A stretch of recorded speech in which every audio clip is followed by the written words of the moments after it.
E aí, tudo bem? Elvis Macedo falando aqui do portal Perder Peso Agora, e nesse vídeo eu quero ensinar para você algumas estratégias simples para aumentar a sua saciedade, ou seja, para enganar a sua fome. Vamos lá?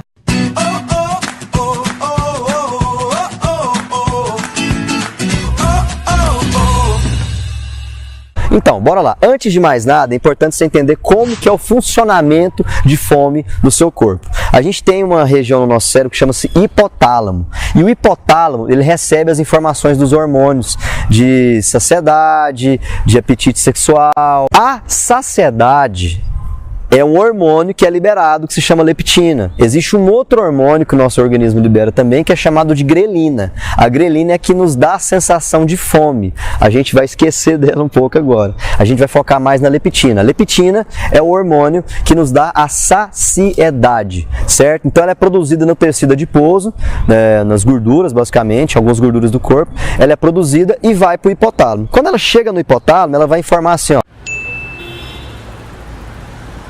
O que acontece? Geralmente a gente já está bem alimentado e mesmo assim a gente continua com fome. Por que isso acontece? Isso acontece porque o seu cérebro ele te dá uma ludibriada, digamos assim. Muitas vezes você está com sede, o hipotálamo, que é a região que é responsável por captar a leptina. Vambora, Bia! Então, o hipotálamo, que é a região do seu cérebro responsável por captar essas sensações de fome ou até de necessidade de comer, muitas vezes ela está simplesmente captando uma sensação de sede.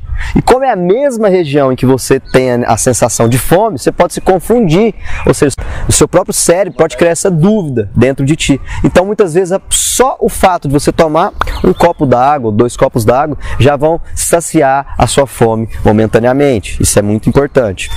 Um outro ponto que eu tenho que falar para você sobre a leptina. Geralmente quem tem excesso de peso, geralmente, tá? Existem exceções, mas geralmente quem tem um excesso de peso tem uma certa resistência à leptina. Ou seja, o que é resistência? É aquilo que quando você consome demais, já não faz mais diferença para você. Ou seja, o hormônio começa a liberar, o seu próprio organismo começa a liberar tanta leptina que o corpo não reconhece mais. Então você nunca tem uma sensação completa de saciedade. Só quando a pessoa quase explode, digamos assim, né? Então o que é importante? Existem estratégias para que você reduza a resistência à leptina do seu corpo, certo?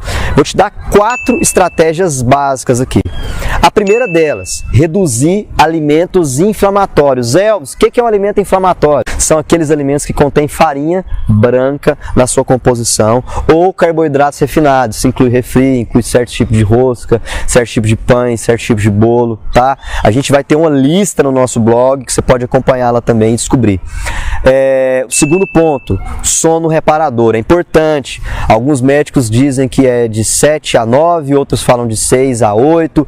Tem pessoas que dormem 4 horas e dormem muito bem, então varia muito. É importante que você entenda que o sono reparador geralmente ele vem no sono REM, que é um sono que está entre a 3ª e a 4ª hora e meia, geralmente, tá? Então é importante que você tenha esse sono reparador. Para cada pessoa é diferente, você vai ter que descobrir o seu, tá? Eu te garanto que não são 18 horas por dia.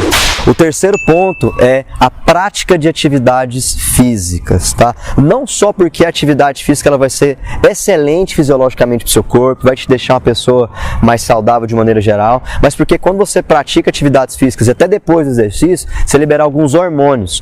Um deles, por exemplo, é a endorfina e a serotonina. Alguns deles, né? Ambos, eles brigam com o cortisol. O cortisol é um hormônio do estresse, tá? Quando você está estressado, você libera cortisol. E geralmente o cortisol, ele reduz a leptina. Então é importante. Quando você faz atividades físicas, além de ser bom para o seu corpo, hormonalmente falando, ele também vai contrabalancear isso aí, diminuir o cortisol e vai fazer com que você tenha mais saciedade de fome também.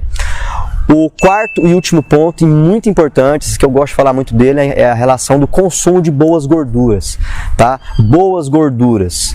As boas gorduras são N, Entra óleo de coco, entra o mamão por si só, os próprios alimentos, o ovo, o bacon, a carne, todas são boas gorduras que você pode consumir. Eu gosto sempre de fazer uma analogia que a gordura boa, ela funciona no seu corpo como se fosse uma tora de madeira numa fogueira.